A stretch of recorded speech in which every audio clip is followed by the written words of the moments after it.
Nous attaquons maintenant le sujet de ce cours, à savoir vous présenter le calcul propositionnel. Donc, les vidéos qui suivent, en particulier celle-là, visent à formaliser le calcul propositionnel et vous introduire de quoi il s'agit.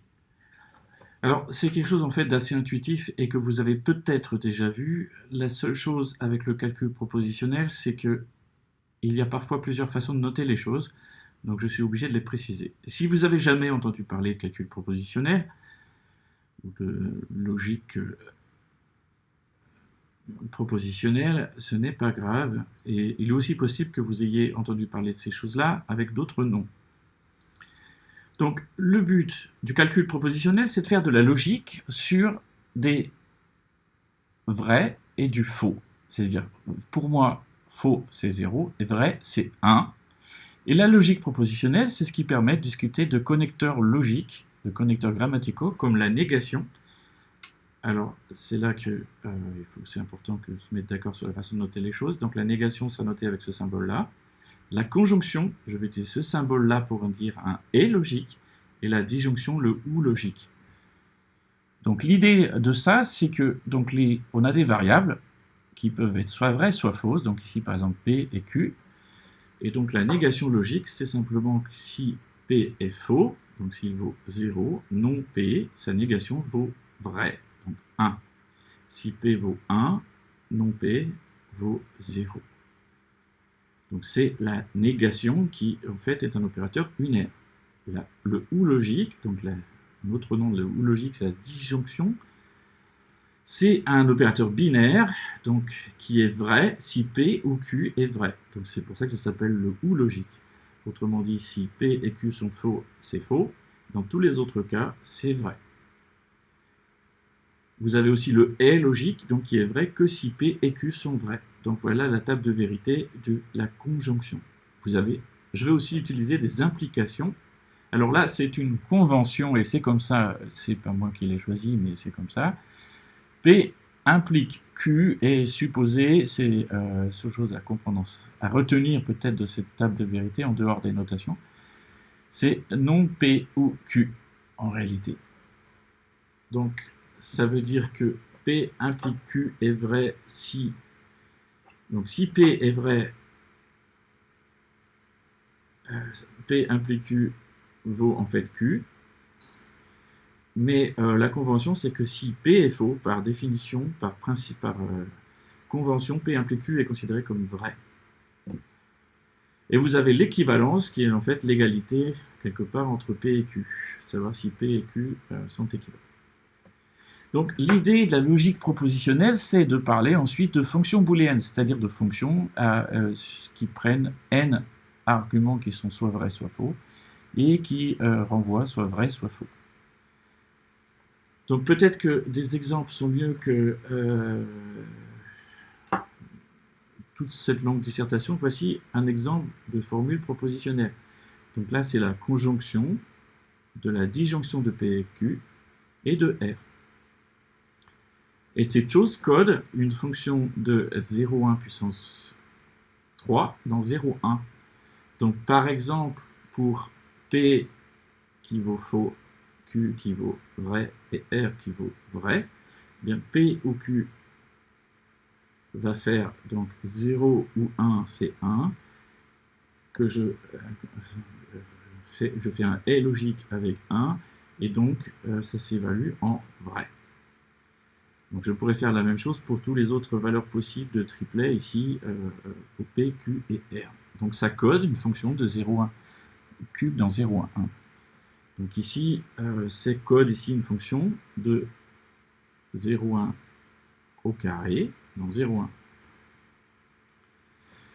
Alors, en fait, le but de ce qui va suivre, c'est de définir le calcul propositionnel. Et pour faire ça, si je veux faire ça proprement, comme souvent en logique, il faut que je distingue la syntaxe de la sémantique. Donc syntaxe, ça veut dire comment est-ce qu'on écrit les choses, quand est-ce qu'une expression correspond à une formule propositionnelle, et la sémantique, c'est le sens que l'on donne à cet objet. Alors la syntaxe et de la sémantique, vous en faites depuis tout petit, sans vous en rendre compte, Et on vous a jamais cherché à le formaliser, mais là, ce que je cherche à faire, c'est, à la fois pour ce cours et les cours à venir, c'est de faire ça proprement. Donc vous en faites depuis tout petit parce qu'on vous a parlé d'expression arithmétique. Vous savez quand est-ce que ça correspond, quand est-ce qu'une expression est une expression arithmétique et quand est-ce que ça n'est pas une expression arithmétique. Et vous savez donner un sens quand c'est bien une expression arithmétique. Donc par exemple, vous savez que 1 plus 2 fois 3, c'est bien une expression arithmétique et dont le sens, la sémantique, c'est 1 plus 2, ça vaut 3, fois 3, ça fait 9. Et vous savez que plus 4 parenthèses ouvrantes, ça par contre ce n'est pas une expression arithmétique. Donc on va faire exactement le même sport, c'est le but des 2 vidéos à venir, pour dire que ça c'est une formule propositionnelle valide, ça c'est une formule propositionnelle valide, par contre un truc pareil, ce n'est pas une formule propositionnelle. Et le sens qu'on lui donne, ben, c'est celui que j'ai donné sans le formaliser, mais parce que tout ce qu'on va faire, en fait, c'est un peu enfoncer des portes ouvertes. D'ailleurs, la logique, vous allez voir, ressemble au début à enfoncer des portes ouvertes. Parce que ce qu'on va faire, c'est définir formellement le sens d'une formule propositionnelle valide. Ok, alors, on y va. Et d'abord, un préambule. Je vais avoir besoin de concepts de base de l'informatique que je vais supposer connus. Je sais bien que vous ne les avez pas tous vus. Alors, vous êtes de plus en plus nombreux avec les années à avoir vu les concepts dont j'ai besoin, mais j'ai surtout besoin de ce que c'est qu'un mot, un langage, parfois un graphe, parfois un art. Et dans le polycopier, vous avez le chapitre 1 qui rappelle les notions dont on a besoin. Donc c'est utile de lire le polycopier, c'est même nécessaire et ça peut aider. Je sais que si je reprends ces notions dans des vidéos, dans des transparents, c'est très pénible en fait pour ceux qui les ont déjà vus, donc c'est pour ça que je vais faire partir du principe que vous avez lu ce chapitre 1. Et à vrai dire, ce que j'ai besoin est essentiellement repris là. C'est pas nécessairement beaucoup de choses. Et comme j'ai besoin aussi de fixer la façon dont je note certaines choses et que ça peut différer d'un auteur à l'autre, je vais ici en fait revenir sur l'essentiel. Donc ce qu'on appelle un alphabet, c'est bêtement un ensemble fini. Et les éléments d'un alphabet, c'est ce qu'on appelle des lettres. Et ce qu'on appelle un mot sur un alphabet sigma, c'est une suite finie de lettres. Donc un mot, c'est en fait une suite finie de lettres. Donc par exemple W, un mot W, c'est A1, A2, AN. Le N, ici, c'est ce qu'on appelle la longueur du mot.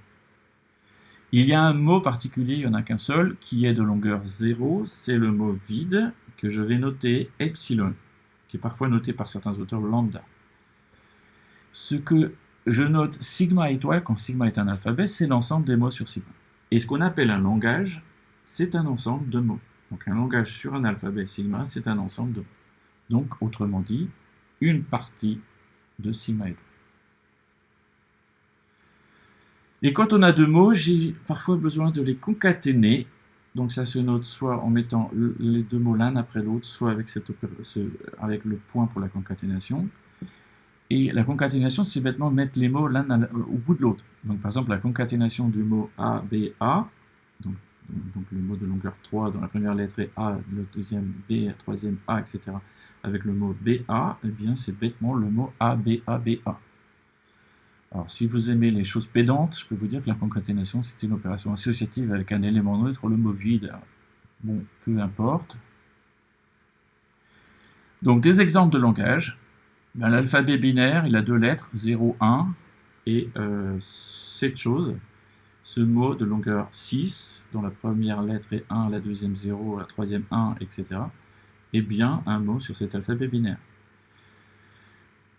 Mon alphabet des chiffres est constitué des chiffres de 0 à 9, donc 1794 est bien un mot sur cet alphabet, 007 aussi, et le mot précédent qui était déjà un mot sur l'alphabet binaire est aussi un mot sur cet alphabet.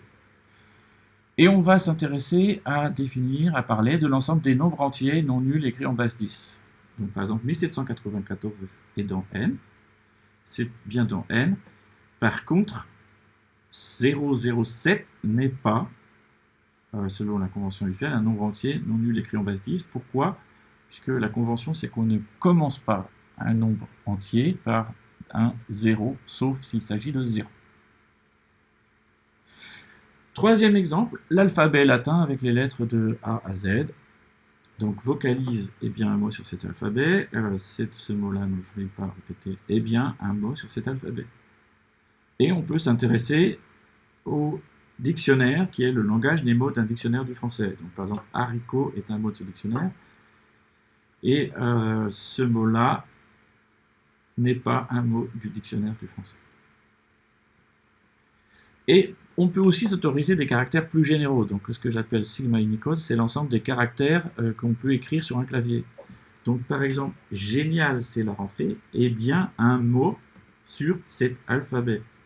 Donc la première lettre est G, la deuxième est un E, accent aigu, ensuite un N, un I, un A, un L, une virgule, un espace, un C, un apostrophe, etc. Donc je vais m'autoriser et faire en permanence des mots qui peuvent utiliser des symboles bizarres. C'est ce qu'on va faire en fait avec le calcul propositionnel et avec la logique en utilisant des parenthèses et des virgules, etc. qui sont des lettres particulières. On parlera de mots. Et on pourrait définir le langage du français, des phrases valides du français. Donc, alors, revenons à mon problème des expressions arithmétiques. Comment est-ce que je définis le langage des expressions arithmétiques? Donc, comment est-ce que je fais pour dire qu'est-ce que c'est qu'une expression arithmétique valide? Donc, ce que je veux, c'est pouvoir dire que ça, c'est une expression arithmétique, 1 plus 3 fois 2, mais que ça, ce n'est pas une expression arithmétique.